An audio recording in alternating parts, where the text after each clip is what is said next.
Yuletide greetings to my fellow runner of nets, and welcome to another cast brought to you by Netrunners.co.uk. Here we have coverage of our November tournament held at the Gloucester Deaf Association building, also known as the Games Bunker, on a Wednesday evening. This was our very first game night kit event, and we managed to host a plentiful bounty of Netrunner players. We had 21, I believe, in total, and it was very exciting. So this was, one of my first attempts to get this tournament organised, and it was an incredibly good turnout. So first of all, huge thanks to those who travelled to the event, and obviously my apologies for getting this up in my usual tardy fashion. Myself there on the right playing Andromeda, and we have Dan from Cheltenham there on the left playing Blue Sun. There is a little bit of glare in this video, and as you can see, unfortunately my camera angle is a little bit wonky because it's a new venue. I still haven't quite perfected getting the camera in the right position, unfortunately. However, you will be excited to know this game was exceptional in every possible way, and quite possibly my favourite game of the entire tournament. And so, even if the rest of the tournament isn't posted up, I hope this will provide suitable entertainment for one and all on this festive occasion. So, Dan, as already mentioned, from Cheltenham, fairly new to the game actually. He's only been playing for a few months now, but has taken to it as the metaphoric duck to water, and is a very good player. Very quickly picked up Blue Sun once it's released, and has been playing almost exclusively with it for the past, well, month since the ID's been out, a month and a half or so. Has been finding it very, very, very good. He's played with a variety of different versions. He's played with Scorch, he's played Power Shutdown, he's played all kinds. And so I, going in, had no idea what he was running. Obviously, it's important to practice caution against Blue Sun anyway. Here we have a click 1 ice up HQ and an install. And take a credit. So he has got a face down remote there. Question is, do you take it? Obviously the turn 1 Andy pressure is always pretty massive. Always happy to see a sure gamble though. Once again, tokens there, as you can see, my credit tokens provided by Broken Egg Games. So do go through and have a look and treat yourself at this Yuletide season. I'm sure they'd be more than happy to oblige. So greens are 1s, blues are 2s, reds are 3s. Another sure gamble there. So I'm going to be taking and using the whole host of colours here. So I'm in a good financial position as a triple sure gamble. I promise I shuffled the deck. In fact, you saw me mulligan it, so there we are. The orange one there, as you can see, is a 5, just so you know. And last click, security testing. So yes, my economy is probably set up for a fair old while, I'm going to suggest. But I have left an open R&D and an open remote there as well, so it'd be interesting to see what they are and how he punishes me. I probably would have been a little bit more worried had he seen a hedge fund, but not putting the pressure on those centrals is always a difficult choice when you're playing Andy and you want to get maximum value out of your hand, particularly when you've got a triple sure gamble. Looks like I've got a Katie Jones in hand there as well that I just saw very briefly. He is in fact going to score out a hostile takeover. This always screams to me that he probably has agendas in HQ. And I say the immediate thing I want to do is run HQ, but I've got the R&D interface in hand and an open R&D, and I'm not going to pass up the opportunity to do so. I've nominated Archives as my security testing target. I'm going to run R&D first, and I'm going to score a geothermal fracking by the looks of it. Yep. And something else, so that's 2 points early off the board. And now he's in a position where he has to seal up R&D. I'll go again because I'll see another card, and I will see a posted bounty. So that's nice, 3 points on turn 2. That is the problem with leaving it open. I'm going to play the Plascreed out for obvious reasons. Even though my money is quite secure, there's no point risking anything at this stage, particularly now I've seen the posted bounties in his deck as well. So there's a good chance here that he is running a Scorch variant, and I do have to be a little bit cautious. He's going to play a restructure. Excuse me, and he's going to ice up R&D and pass the turn. Still that face down remote there, that we're not quite sure what it is. Could be a Jackson Howard potentially. Could even be a sneaky little posted bounty waiting for the right moment to stubble Scorch. But with that Plascreed on the board now, hopefully that's less of a risk. I'm going to play Desperado. Click 2. I am going to run something. Obviously with no programs, I don't have to be too worried about the Archer here. Oh, okay. I think I've security tested, of course. So I ran Archives and got my security testing money. So I'm in a good position here already. It's 3 points to 1. I've got the Desperado, I've got the security testing, I've got R&D interface and a plascrete on the board. This is an ideal setup against Blue Sun. I'm certainly going to neuter a lot of his key threats. He's going to have to claw his way out of this. If I see a Corroder, hopefully I can start putting pressure on centrals. You've got to assume there's ice walls in there somewhere. He's going to ice up all 3 centrals. And he's going to oversight AI onto archives. Looks like the curtain wall there, as you would expect. Not a tempting target, certainly, but it certainly cuts off my security testing. I'm probably going to, again, I'm changing the security testing target there to that face-down remote, because it would be rude not to take 3 credits for a click. I'm going to special order.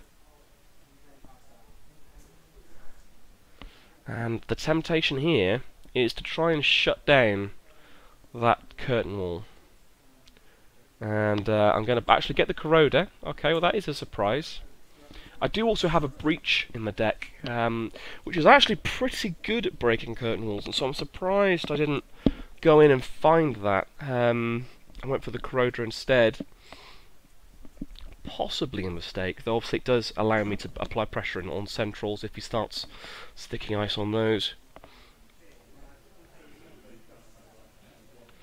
But I've got the Corroder out at the very least now. And maybe I just want to actually run our R&D here instead and maybe leave the curtain wall, let them have the money. That's what I'm going to do. And so I'm going to run C2 cards, no agendas. But information is important. I'm going to security test, take some money. That black token, by the way, you can see there is a bad publicity token. Obviously he's already scored the hostile takeover. I'm trying my best not to forget about it. He's obviously going to bounce back that curtain wall there on archives. I'm not sure if that was the right call or not. I probably could have really drained him by breaking it. He's going to res the Adonis. I probably should go and trash that, certainly. I've got the money to do so. I'm not exactly skint at the moment. I'm sat on what looks like 10 credits, so not too bad. He's got a power shutdown, which makes perfect sense against the Corroder. So that's my one of my barrier breakers gone. I do have a couple, so I've got backup options. He's going to ice up the Adonis, and he's going to ice up archives and pass the turn. So he's looking here to intimidate my security testing remote. But that's fine, I can make him res ice. I'm going to security test the Adonis. I'm going to make him res that ice on it. Or not, as the case may be, we'll see. I'm going to run R&D and see an ice wall. Okay, I promise an ice wall. The glare is a little bit problematic. I've obviously picked the wrong table for this event. Or the wrong side. Obviously I've got anti-glare sleeves, and so I perhaps should be a little bit more considerate to my opponents and more sit on the side that is the glare side. I do have a Katie Jones there. I'm surprised I've not put that down yet. These games have the potential to go long. I'm only on 3 points. Tempted to certainly try and put that Katie Jones on the table and start getting the money up. I'm not exactly overly abundant with cash. It's not a bad situation, but it's not the worst. It could be worse, but no breakers of yet. And those ice walls have the potential to keep me out at the moment as we power shut down my Corroder. So I'm looking for a breach, potentially, again, to go in and pressure the centrals here.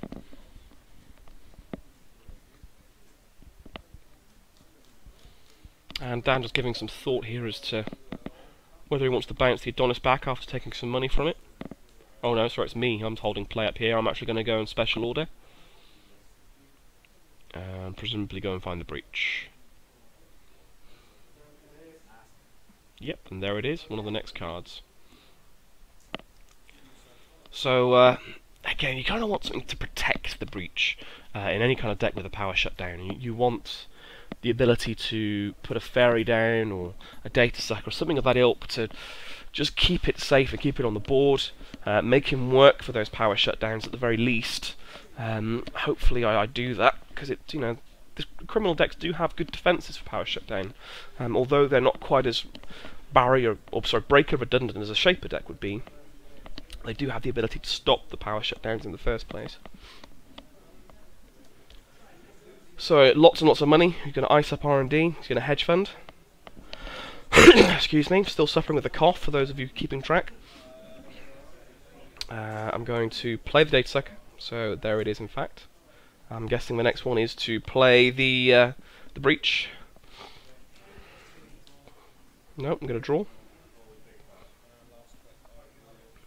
And I am going to play the breach last click. I do have to be careful here with a scored hostile. An archer is a distinct possibility.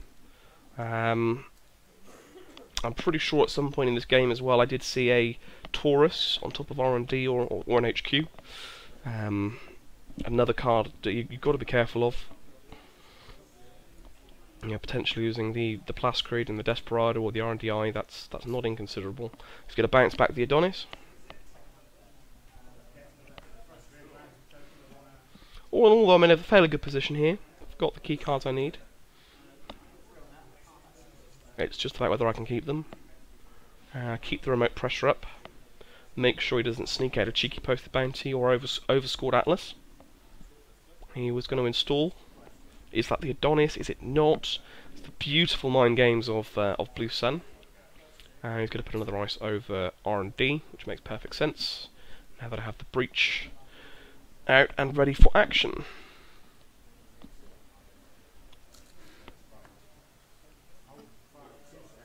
So lots and lots and lots of money there. He's on for 20, 30, 40 odd credits. It's going to be a long time before I can beat him in economy. And again, more the reason why I'm surprised I haven't installed and used that Katie Jones there in hand. Possibly an error. Possibly an error. I do make one or two on occasion, ladies and gentlemen. I'm not going to dispute that.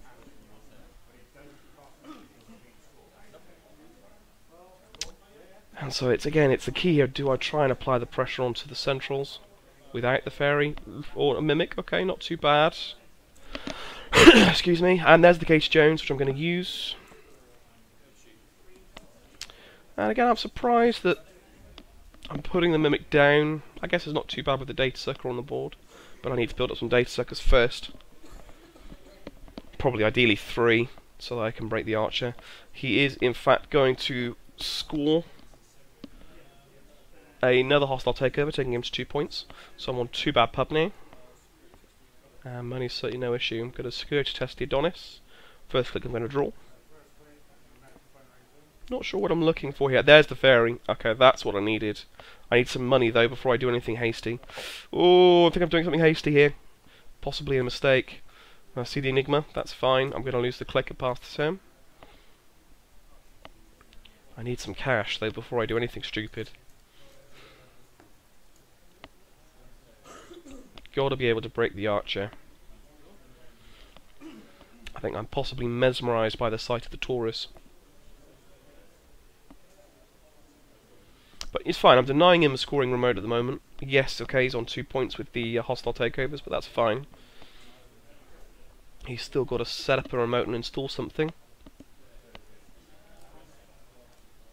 Looks like he's definitely got one in hand there. Is that a government contract or a cleaners? Not quite sure. But it looks like a big one. Again, keeping the agenda density low is important in a Blue Sun deck, I think. Though you certainly should never ignore the hostile takeover and the Atlas either. Open up a lot of plays for Weyland. It's going to put more ice on HQ, so maybe he has 1 or 2 in there. We've already seen a Scorched, I believe. We know it's there, but with the Plascreed down, hopefully I can protect myself against that. Although there's no doubt that he's got the money here. If I hit mid-seasons, it could very much sting. I'm going to run Archives, which I presumably have security tested, and see the Hadrian's Wall, which I'm not going to bother breaking. I'm going to run R&D, and again here I think I've possibly been a little bit overzealous. He's not going to res the outermost, I'm going to carry on, and he will indeed res the archer for 4 credits, and I've been far too hasty here. I'm no longer in a position to be able to break it. I'm a credit short, and so that was a huge error. Lose the breach, lose the mimic, leave me with just a data sucker and a fairy, and I'm going to draw. And now I've got real problems, because those are my means of getting through barriers. I do have one more solution for barriers. And it's Cerberus the lady, the blessed dog. He's going to bounce back to Hadrian's Wall from to hand, and why wouldn't you? But now opened up a huge scoring window for Dan to be able to ice up a remote server and start scoring out agendas. Absolute massive misplay on my part, and I could see myself doing it. Again, I think I was so hypnotised by the sight of the Taurus that I completely failed to recognise the danger of Archer. And that is what you get. I'm going to security test a remote, because why not? I'm going to take my 3 credits. Now my security testing back, as hopefully I can start getting back in the game. Got another ferry there on the board, in hand, sorry. The only problem with security testing, obviously against Weyland, is that it does turn on their successful run cards, such as seesaws. I've got to be careful I don't drop down to less than 4 cards.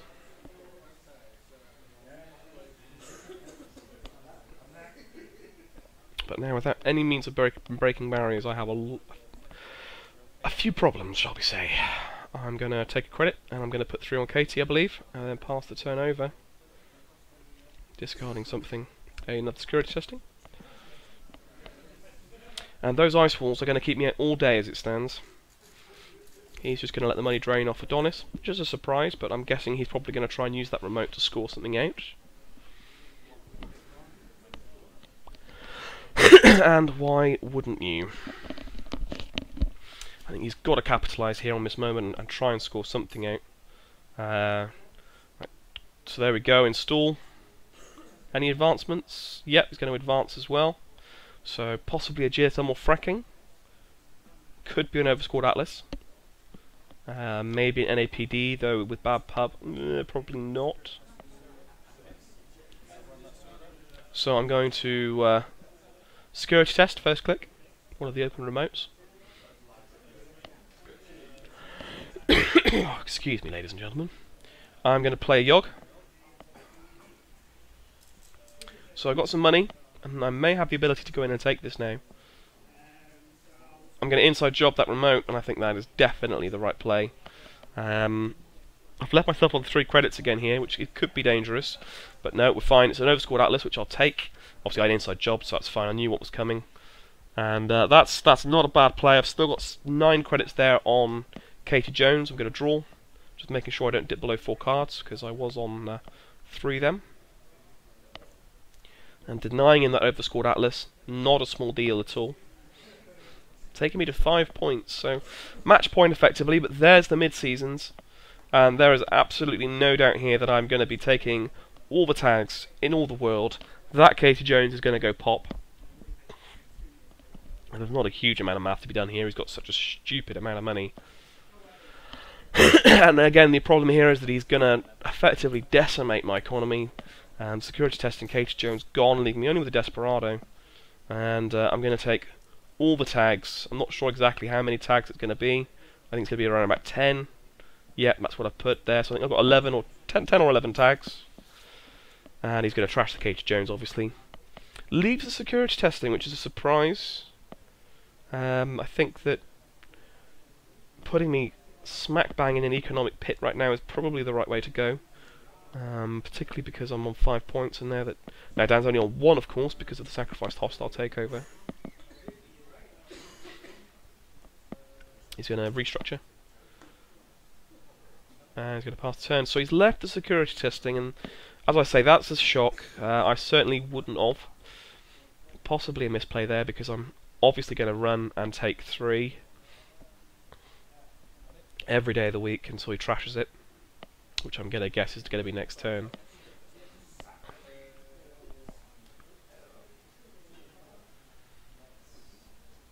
But now I've got real problems.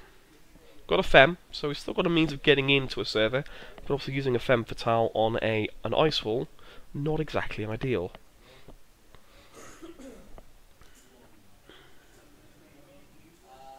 I'm going to run, I think it was a Jackson Howard there on the board, and he's going to put back in 2 face down and a power shutdown, which makes perfect sense.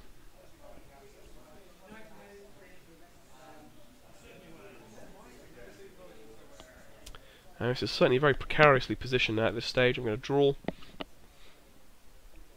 So I've still got one means of getting through barriers, and it's going to be very important that I see. And I think I've only seen one special order, so hopefully I can still get the means to get in, and get there, get that last winning agenda effectively, unless there's one more posted bounty in there, which is likely. It's going to bounce back the Enigma, which makes sense given that Yogg is now on the board.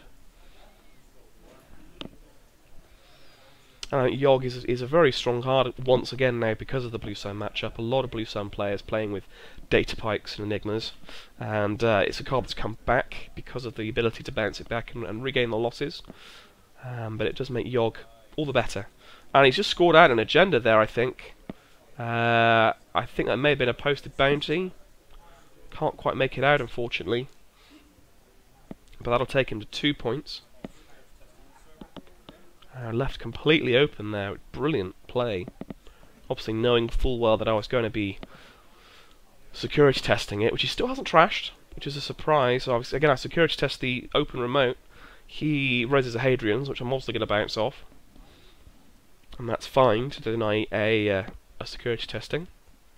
And what I need to do now really is make him res another piece of ice, so he can't just bounce it back with impunity, if that makes sense.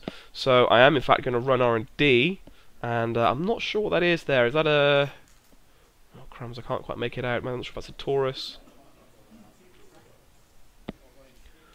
Can't see it. It might be a curtain wall, you know, actually. I think it is. Yeah, it's a curtain wall. And then I'm going to run HQ and see the ice wall. And there are nothing but barriers in my way at this point. Absolutely nothing but barriers. We've got a curtain wall and archer on R&D. I'm not going anywhere near there in the foreseeable future. The ice wall's keeping me locked out of HQ. And the Hadrian's wall is there on the remote, ready to score out of. I've got plenty of cash still.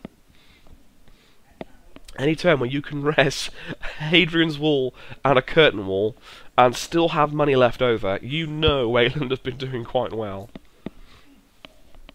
He's going to double ice that remote, probably looking to protect himself from inside job shenanigans. Because he is, again, he's not exactly flush with the money at the moment, and he's only on the 2 points as far as I'm aware. Another ice wall there on archives. And it just being completely locked out by barriers here. Looks like I drew up into a John Masonori, which is going to be absolutely no good at this stage. And I think I'm just going to take money. Yep. And ditching the John Masonori, unsurprisingly. Oh, excuse me. I swear, this cough, it's not been a lot of fun. I will persevere. So Dan's got to be smelling blood here. The instant temptation, I would imagine, is just to go install advance, try and sneak out a 3-pointer while the board position is in his favour. And although I've got lots of money, that's about all I have. No, he's going to play Jackson, so maybe he's digging for the agenda. I don't think he's going for Scorched anymore. Even if he has Scorched in the deck, I'm not sure. With a posted bounty, you would certainly imagine so, but haven't seen a huge amount yet to indicate that may be the case. I'm going to draw, and I'm drawing furiously here, trying to find that last means of salvation, which is the Cerberus.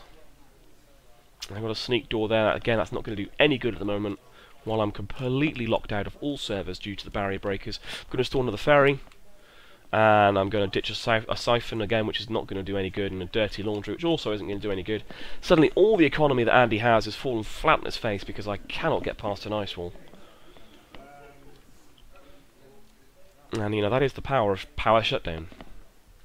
And I perhaps have been a little bit ill-advised. Again, hitting the arch obviously was a huge mistake, no doubt about that, but both times I've lost the breach. And I've lost the Corolla to power shutdown, which have gone back in the deck now. So Jackson on the board. He's got another Jackson in hand there by the looks of it. And I think he's just digging for his agendas at this stage, ready to score. Just waiting. I don't know why he's icing up R&D. I'm not going to be getting in there anytime soon. He's going to install an hedge fund. And lots of cash.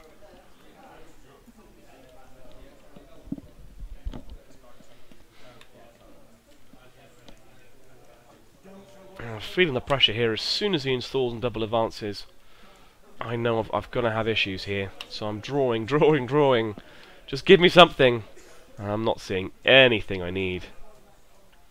Yeah, feedback filters. That's not going to do a lot of good. I've got a plascrete which I'll install because, well, I might as well, I suppose. Just in case. Double plascrete. That completely turns the Scorchwind off. Again, I don't know what he's digging for with Jackson. It could very well be that he's going for a triple Scorch here. Obviously, I've been mid-seasons tagged, so it's a distinct possibility.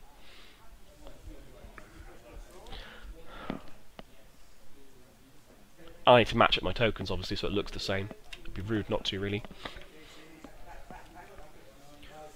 And again, you know, having had that many mid-seasons, I've just been waiting for the triple Scorch, and presumably that's what he's been drawing up for. You know, it could easily be there. He's got an oversight AI in hand, but that's the only thing we can really see. Another hedge fund. Taking him up to about 25 credits. And he is going to oversight AI the curtain wall. Oh, that's grim. That is grim. A heck of a remote. And one of the reasons why I've started packing David into my Shaper deck, actually, I've gone back to using Chaos Theory for a little while now, and despite its 4 influence cost, David is an absolute machine against Blue Sun, being able to break the curtain walls and the Hadrian's walls, anything oversighted effectively, and go in and de-res stuff with Crescentus and things like that. It's a nice card, and like I say, David is... There's a reason it came out in the same cycle as Blue Sun, let's just put it that way. Again, drawing. And I haven't seen any means of getting through any barriers. No, like I say, no special orders. I think I've only used the one special order still. I'm going to take a credit. Plenty of bad pub to be able to use, you know, 3 bad pub there. And just ditching cards left, right and centre that I don't need. He's going to bounce back the curtain wall for lots and lots of money. And why on earth not? And again, knowing now that probably the Scorch play is out of the question, is he going to go for scoring out, or is he just going to keep digging and hope, burn through the Scorches, put them back in with Jackson? What's the plan again? 10 tags. I've got no intention of clearing those tags at this stage. He has left the security testing, but obviously I've got no service to be able to security test from. All in all, he's still in a very good position here, and he's just, I think, picking his method of finishing the game off here. And there is indeed a Scorched. So it looks like he is looking to use up my Plascretes. I'm going to let him take damage from my hand initially because I've got nothing good in there anyway. He's going to play another Scorched, at which point obviously I will use up the Plascrete. He doesn't have the triple, but he is going to Jackson them back in, just as I've suggested. So he was digging up for the Scorches. There's no doubt about that. And if I could draw up now past 4, I'm still in a fairly good position, but that is 1 Plascrete down, and it once again turns on the triple Scorch play. All he has to do effectively is draw up for the Scorch Earths, and he can win the game here with a triple Scorch. Triple Scorch goodness. Not sure what the other card is there that he put on, but and that's a thin deck as well. That's not exactly a lot of cards left in there. There's only got to be around about 15 cards, I think. Possibly, no, I reckon that's about it. Maybe 20. But if he sees a triple Scorch now, it is all over. The clock is ticking, as they say. So I'm going to draw for obvious reasons. Don't want him to see Scorch just yet, and plus, again, I haven't seen the... I've got... There we go. So the last card there I drew was a special order. So I now have the ability to hopefully get into a server. I can special order for my Cerberus and try and win out the game here. But I need a target. I need a target. Stay on target. And he's got to draw up for Scorched here. And I think that's what he's going to try and do. Or will he try and score out? Use the opportunity that I've got no barrier breaker on the board. He's going to ice up R&D. Sorry, oh, he's going to double ice the remote up. So there's now 3 pieces of ice on that remote, which is certainly good inside job protection, which I think I do have in hand there. 3 pieces of ice, one of which is a curtain wall, you've got to know it, one of which is a Hadrian's wall. All kinds of problems here. All kinds of problems. I'm going to draw.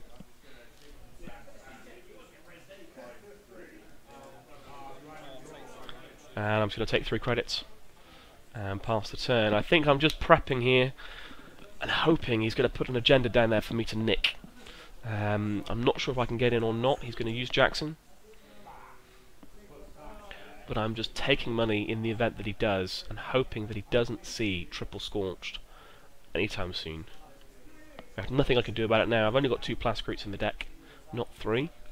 If he sees it, it's game over. But he's got to see it first. And he is drawing up furiously for it. And I know that the game is running away from me there. He's got a geothermal fracking in hand. He passes the turn off. And, you know, do you run through on R&D, try and sneak a couple of cheeky agendas? I've got an R&D interface there as well. So I could do that. But it's going to cost me a huge amount to go in and do it, as well as lose my surprise option of that special order there, which I can use to get Lady. Which he must assume, you know, he probably doesn't assume I have. He might think I'm completely locked out barrier-wise now. So I'm just going to take 4 and pass the turn. I think that's probably the right call. I have to run on the premise that he doesn't have the triple scorched. He's going to bounce back the Jackson. It's a hand. So it looks like he is going to install. And there we go, he's going to install. And he's going to double advance it. I think. Yeah, he's just changing up to 5.